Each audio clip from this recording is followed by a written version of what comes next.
Hello everyone and welcome to Green Magic, your source for all things green and magic. So welcome to a new video. I'm doing the Commander Blueprints series. This will be for Ashaya, Soul of the Wild, a new legendary creature that was just previewed by Gavin for the upcoming Zendikar Rising set. So real quick, let's just say what Ashaya does. She has power and toughness equal to the number of lands you control, and she makes all non-token creatures you control forest lands in addition to their other types.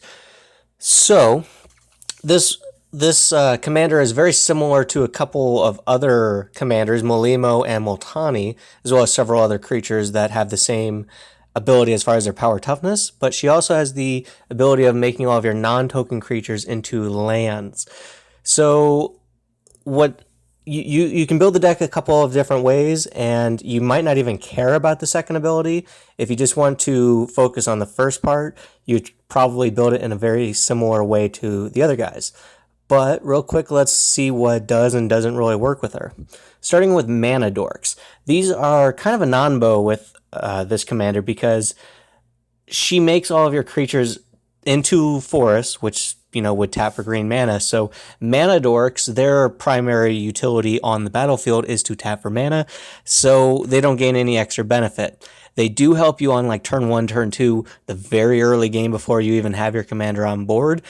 After that, they don't really do anything to contribute to Ashaya's second ability, but they do become forest, which does pump her up and affect her first ability. But as the game goes on, these become pretty useless. They do not follow or buff the game plan. Next, so one thing that you would probably want to emphasize are a lot of small utility creatures. So next, let's just look at things that are very small on the mana curve, but do something. Collector Roof says it shuts down artifacts, basically, including mana rocks. Spore Frog can be a fog for later if you need to sacrifice it. Caustic Caterpillar can destroy an artifact or enchantment. And Prowling Sepulchre says your creatures can't be countered. So these are things that you're probably not going to usually attack with anyway. So just using them to tap for mana is actually pretty helpful, and you can get even more utility out of these already utility creatures. So if all of your creatures are lands, all of your non-token creatures, then you probably are going to care about things that make lands tap for extra mana. So Vernal Bloom, Gauntlet of Power, Cage Sun, Mana Reflection, Zendikar Resurgent, all of these make your lands tap for extra. Gauntlet of Power wouldn't really help your creature forest because it does specify basic lands, but Vernal Bloom, on the other hand, specifies forest, so it will apply to them. All of the other ones just kind of say land or permanent, so a lot of mana doublers will be extra effective because you will not only have your lands, but you will have your creature lands. So producing a ton of mana is something that the deck probably wants to do, and these things really power it up and make it possible. So what about ramp? You're probably thinking that you want to get a lot of lands into play because that will make your commander stronger, and of course there are plenty of options.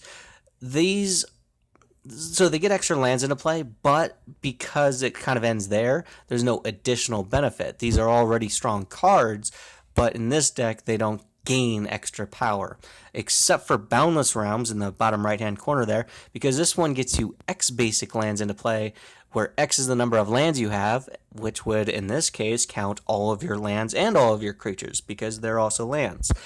So that one actually does get a pretty big boost in this deck. The rest of these, normally they're good, here they're good, but they're not extra good. One thing that would be made better in this deck are ETB effects. Not to say that you would go a full-blown ETB route, however, the whole point of ETB creatures is that what they do when they enter, and then once they're on board, they're pretty useless. So starting with a bunch of creatures, you can see right now that just get you lands. These ones mostly get you lands to hand. A couple of them will let you put an extra land from your hand into play. So these ones will help you to make sure that you're not missing your land drops. Ulvenwold Hydra is the only one that it does the same basic thing as your commander in that its power toughness are equal to the number of lands you have, so it synergizes very well there. It also gets you any land out of your library, so a great utility land, or like Nykthos, Guy's Cradle, something, whatever you might have. put it into play tapped, so you get to tutor out the best thing you got. And he has reach, so that's also really helpful too in a lot of cases. And then you see some more things that have ETB effects that get you more lands. These ones all get you lands into play. A few of them get you the lands into play untapped. Not much to say there. Here's some more ETB things that just draw you cards. Just, one card, nothing too crazy or anything like that. Again, ETB effects in this deck would be better because not only do you get whatever the ETB effect is, which is exactly why you play Elvish Visionary, is to draw one card off of it, or Llanowar Visionary, either of those, is to draw the card, but then once it's in play, if you're not flickering it or bouncing it or replaying it or whatever, its purpose has been served. It's now just a 1/1 chump blocker. At least in this deck, now you can turn it into a forest, which means that it taps for mana and continues to provide utility throughout the game. I'm not suggesting that you would go full-blown ETB. This isn't like a Panharmonicon type deck, but if you're looking for extra things to add to the deck, ETB creatures are definitely something that's worth looking into. Next is some things that you would not normally think of ever. Here are some special board wipes. Boom Pile. Flip a coin. If you win the flip, you destroy all non-land permanents. So this will destroy all creatures, but not your creatures, because your creatures are also land permanents. Same with Oblivion Stone. This one, you pay 5, tap, sack it, and destroy each non-land permanent. Perilous Vault. Exile all non-land permanents. These would greatly suggest that you want to basically just play all creatures and then like these few things that are board wipes, and not so much the other artifacts of your own or enchantments that might help you out, such as those mana doublers from before. And then Coercive Portal. This one is one of those Will of the Council cards based on how everybody votes at the table. You either draw a card or you blow every non-land permanent up. In most cases, you will just draw a card, but if maybe one person's really far ahead and the other two people don't mind you keeping your creatures at the expense of everybody else's and their stuff because they have to, if their back's against the wall, then that one can benefit you there. Or worst case scenario, it just draws you a card every turn. Next, let's talk about landfall things, because every time a creature enters, you will get the landfall trigger in addition to every time lands enter. So Borrow Fist of Crocia, every time a forest comes into play, all of your green creatures get +1/+1 in trample. So every time you either have a forest come into play, like an actual forest, or maybe you cultivate, rampant growth, whatever, but also every time you cast a creature, that will trigger this. Avenger of Zendikar. When he enters, you will get a plant token for every land and creature you control if your commander's out. But also every time you either play a land or play a creature or whatever, all your stuff is getting a 1/1 counter. So they buff up even faster. Same thing with Rampaging Balos. And then Lotus Cobra. Every time you play a creature, it refunds you a mana. So these things are made better in a deck where all of your creatures double as lands. So now, I mentioned earlier some of the things that have power toughness equal to the number of lands you control. I mentioned Molimo and Multani, both legendary creatures. They're both commanders of their own. And I did also mention the Hydra earlier, because he fetches you a land. There's several more. I think there's like 16 or 17. I believe, all of them in my Multani deck, but just a couple of other good ones.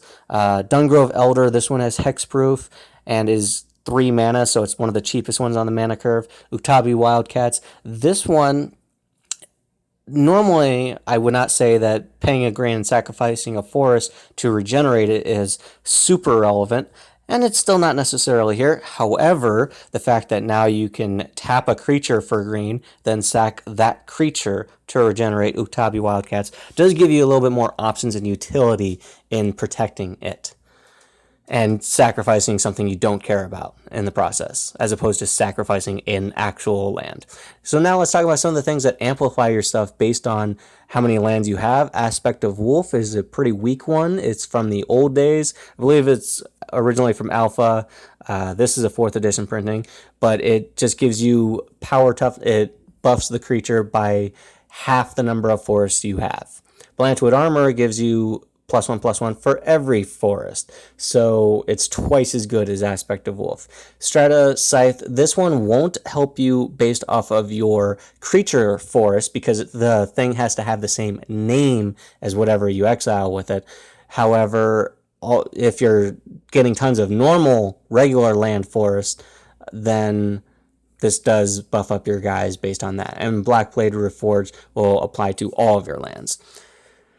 So next, let's look at some things that just care about how many forests you have. These things will just give you a ton of power for having a lot of forests. Hell of the Night Pack and Beacon of Creation, they'll each give you tokens based on the number of forests you have, or in this case, forest plus creatures you have. In both cases, they create tokens. Now those tokens won't become lands for the purposes of if you want more mana to turn them into mana dorks, or if you want to fuel one another later, but they do still help you go wide and get you a ton of benefit for the amount of mana that they cost. Waiting in the Weeds is another one that says each player gets a number of 1/1 cats equal to the number of untapped forests that they have. Normally, this is a pretty bad card, and it's still not great here. However, the fact that all of your creatures that haven't been tapped yet, maybe they haven't been tapped for mana, maybe they haven't attacked yet, you're getting that many more of those cat creature tokens. So you can at least get more value in this deck than you otherwise would. So still not saying that it's a great card. However, it's better in this deck than it would be in literally any other commander. No other commander explicitly buffs this card the way that this deck does. So it's 100% synergy by the EDH rec standards. Primal Bellow, this is a 1-mana instant, gives a target creature +1/+1 for each forest you control. As it is, this is a very strong card that can just one-shot people with commander damage or greatly buff up a single creature to still kill an opponent. Anyway, this card should probably see a lot more play as it is. However, in this deck, the amount of buff that you would get is going to be even greater than in most other decks. So in another deck, you might be able to give your creature a measly +15/15 for 1 mana. In this deck, it might be +25/+25 with the same board state. So if all things are equal, it's significantly more powerful. Next are some things that will just untap your creatures. Llanowar Druid, tap sack to untap all forests, so this would also untap all of your creatures. Benefactors, Drought, Vitalize, and Mobilize, these all untap your creatures. However, if you're using your creatures as mana dorks, then you generate more mana that way. You could also use this to give them like Pseudo-Vigilance, like attack with them, then untap them in your second main if you don't care about the extra mana at that point. However, in most cases, the idea to including these is that you untap them, you tap them for mana, you untap them with these so that you can keep generating more mana and casting more spells. So there are a few cards that will give you more power for having power, which triples into more power. Pathbreaker Ibex says that when it attacks, all of your creatures get trample and +X/+X, where X is the greatest power among creatures you control. Obviously, if your commander is at 20 power, that's going to make all of your other weaker, smaller, insignificant creatures supercharged. Same with the Overwhelming Stampede. This one sees a lot of commander play. You're probably more familiar with it. Gives your whole team trample and XX, where X is the greatest power among creatures you control. The benefit to that one, as opposed to Pathbreaker Ibex, is Pathbreaker Ibex has to attack to get that trigger, which means that unless you have a way to give your stuff haste, you're going to have that in play for a whole turn before you're able to take advantage of it. So your opponents see it coming. Overwhelming Stampede, they'll see it coming during main phase 1, but that's as much warning as they get. They get the turn that you play it is as far in advance as they'll see. Dragon Throne of Tarkir. This is one that you could just attach to your commander, and you would have to tap your commander, which means he can't attack. Not a big deal. If he's 20 power, then you just gave all your other stuff, 20 extra power and trample, and now they're at least strong enough to hit for lethal. Fungal Sprouting isn't a huge amount of value. However, just the fact that you have a commander with a really high amount of power in the first place means that you will get a very big value out of X. You get X sapperling creature tokens, where X is the greatest power among creatures you control. So any of the commanders, you know, Multani, Molimo, those guys that get bigger as the game goes on because they have star power, this card would be good for a lot of those, but I just want to bring it up here because the card itself cares about you having at least one creature with a ton of power. So now let's look at a few of the things that give you Indestructible. Timber Protector says that your tree folk and forest are indestructible. All of your creatures are forest, therefore all of your creatures are indestructible. Sylvan Awakening, this is another card that is more for those decks that try to animate your lands and attack with them. This one at least gives all of your lands, in this case creatures, reach, indestructible, and haste. The fact that they become 2/2s, this is a card that cares about you having played all those small little 1/1 2/2 utility creatures. If you're playing big 8/8 7/7 creatures, this is going to make them smaller. It'll give them indestructible, but they'll be smaller. So this one is a non-bow depending on how big the things you're playing. And even if you are playing a bunch of 1/1s or whatever, this isn't going to make them that much bigger.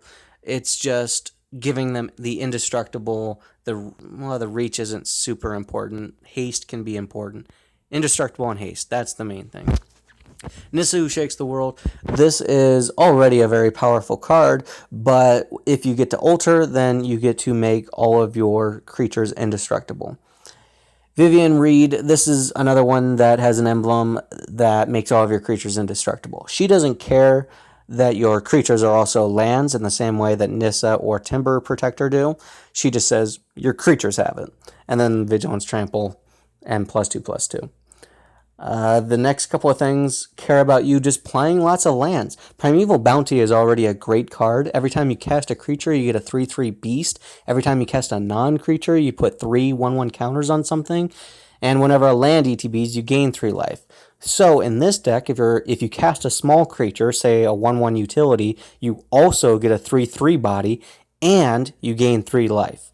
So it really pumps up the value you get for every little creature that you're playing for other reasons. Scapeshift is a card that allows you to sacrifice any number of lands and search your library for that many land cards, put them into play tapped. So this is one that you would be able to sacrifice your weak little utility creatures or enter the battlefield creatures or whatever, things that have outlived their usefulness, go get a bunch of normal lands, and then you wouldn't have necessarily ramped in that case, although you could get lands that tap for more mana, have other better purposes, utility, but you will at least be able to thin your deck and do some really good things. Now, Horn of Greed is one that you might think at first glance would really combo well with a deck, but it says whenever a player plays a land, plays refers to either casting something or playing a land. That's the difference between casting is just spells, plays is lands or spells. So you might think, well, your creatures are lands, so whenever you cast your creature, you are playing it, therefore you should draw. But playing and casting is something that's more applied to the stack, like as a spell, not once it's a permanent. It doesn't become a forest until it's a permanent on the play, like on the battlefield. So after it resolves. So you wouldn't draw off of every creature that you cast with Horn of Greed. Of course, if you are going for a heavy land-based deck, and instead of playing things like Cultivate, Kadama's Reach, Explosive Vegetation, if instead you're playing things that like Azusa, Exploration, things that allow you to play extra lands per turn, then Horn of Greed synergizes with that end of the spectrum. But just to be clear, it does not synergize with you playing your creatures. Nissa Vital Force, on the other hand, this is whenever a land enters the battlefield. So if you do get to alter and get her emblem, then yes, every time you cast a creature, it enters, it is now a land, you would be able to draw. And that is a May ability, so you may draw. Obviously, the commander itself doesn't have trample, and that's something you'd really care about. Primal Rage gives all of your creatures trample, so this applies to the whole team. Same with Garruk's Uprising, but you can also draw a card when it enters or whenever a big creature enters. And there are a handful of creatures that will also give your whole team trample. I'm not going to list them all here.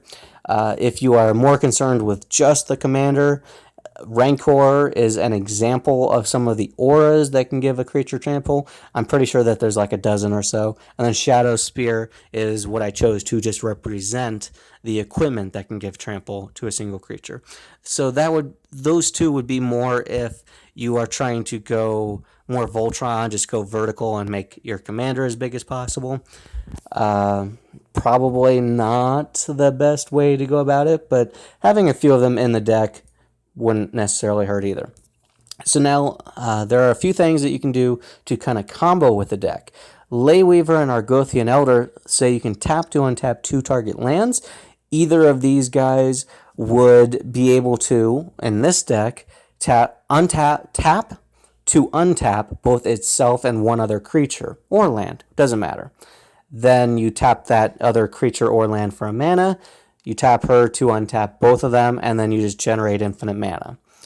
So they are just a two-card combo with the commander.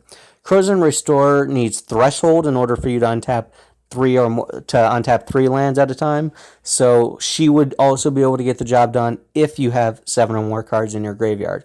Illusionist Bracers would work with any of the other creatures that untap a single land, and there's a handful of those. So that would be an extra piece you would need if you want to go that route. And then the last thing I really want to talk about were the things that will kind of untap all of your creatures when normally they would affect lands. Wilderness Reclamation says at the beginning of your end step, you get to untap all your lands. So it'll untap all your creatures. You basically get Vigilance that way. Sword of Feast and Famine does so after you deal combat damage to a player. You get to untap all of your lands. So in this deck, it would also allow you to untap your creatures. Same with Nature's Will. Magus of the Candelabra, this one is if your lands tap for more than 1 mana, because of the mana doublers before, Zendikar Resurgent, Vernal Bloom, any of those things, you could, with Magus of the Candelabra, generate infinite mana. Or even if your creatures only tap for 1, you could at least use some of your mana. You could use your lands to untap your creatures with him. So you have the option of tapping 5 basic lands for 5 mana, tapping him, and then untap 5 of your creatures to, just get extra utility there. So that is a quick blueprint of some of the things that you might consider or want to do with this commander, Ashaya, Soul of the Wild. There are plenty more things that you would want to or consider doing with the deck. This is just a quick overview of some of the things that might synergize pretty well with her. With that, thank you for joining me, and good night.